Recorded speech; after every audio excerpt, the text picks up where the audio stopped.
Toutes nos louanges sont à Allah. Nous attestons qu'il n'y a des divinités dignes d'adoration si ce n'est Allah. Il est unique et sans associé. Et nous attestons que Muhammad sallallahu alayhi wa sallam est son serviteur et son messager. Puisse Allah subhanahu wa ta'ala déverser en abondance ses prières, ses bénédictions sur lui, sur sa famille, ses compagnons et sur tous ceux qui imiteront leurs exemples jusqu'au jour du jugement dernier. Chers frères et sœurs, s'il y a une thématique qui mérite le détour à chaque instant de notre cheminement spirituel, c'est bien celui de l'unicité d'Allah. L'obligation pour nous, esclaves d'Allah, de reconnaître et d'affirmer l'unicité de notre Seigneur dans son adoration, sa seigneurie et ses noms et attributs.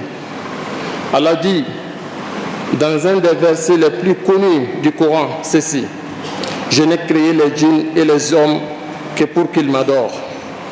Ainsi se trouve décliné le but de notre présence sur terre.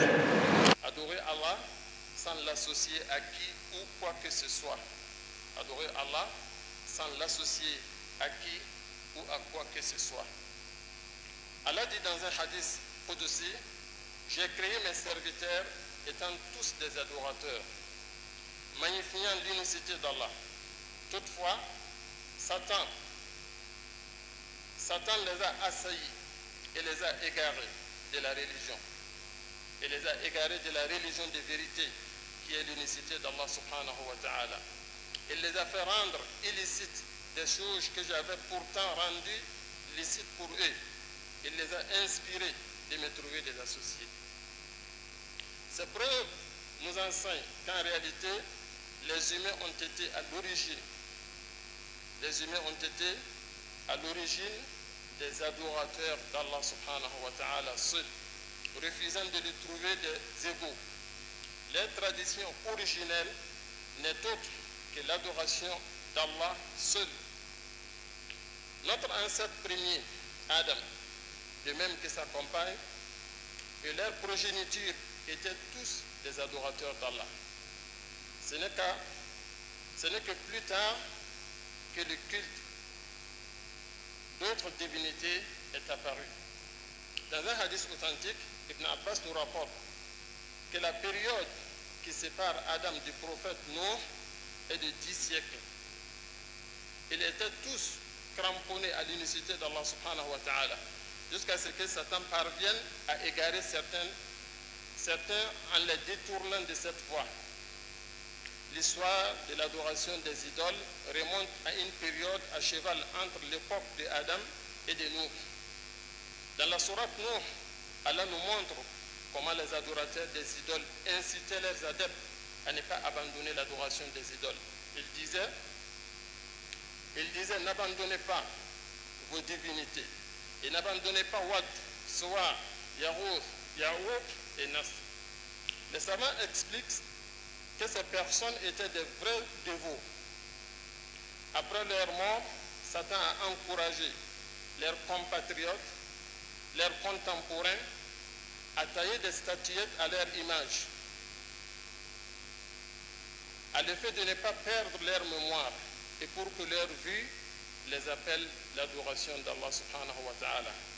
Ce qui fut fait. Malheureusement, après un long temps, Satan inspira à leur descendance qu'en vérité, leurs ancêtres adoraient ces statues. Et quelle était leur divinité? Voilà le point de départ de l'adoration des idoles sur terre. Chers croyants, il nous appartient de bien nous cramponner à l'unicité d'Allah subhanahu wa ta'ala et de nous éloigner de tout ce qui peut détériorer cette unicité. Nous devons éviter toute pratique traditionnelle ou culturelle qui va à l'encontre de l'affirmation de l'unicité d'Allah subhanahu wa ta'ala. On ne peut être à la fois musulman et adepte des pratiques ayant pour socle la remise en cause de l'unicité d'Allah subhanahu wa ta'ala. C'est un amalgame suicidaire pour notre foi. Le recours à autre qu'Allah subhanahu wa ta'ala pour obtenir la pluie ou l'enfantement ou un bien quelconque, ou pour repousser un quelconque mal, existe dans certaines traditions. Mais cela est interdit pour nous musulmans. Mais si nos ancêtres ont des valeurs, et ça ne manque pas,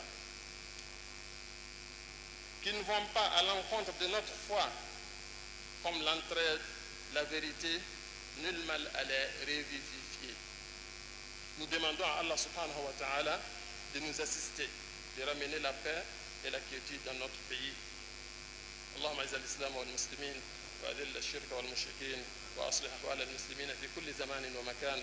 ربنا ظلمنا انفسنا وان لم تغفر لنا وترحمنا لنكونن من الخاسرين. سبحان ربك رب العزة عما يصفون وسلام على المرسلين والحمد لله رب العالمين. الله أكبر.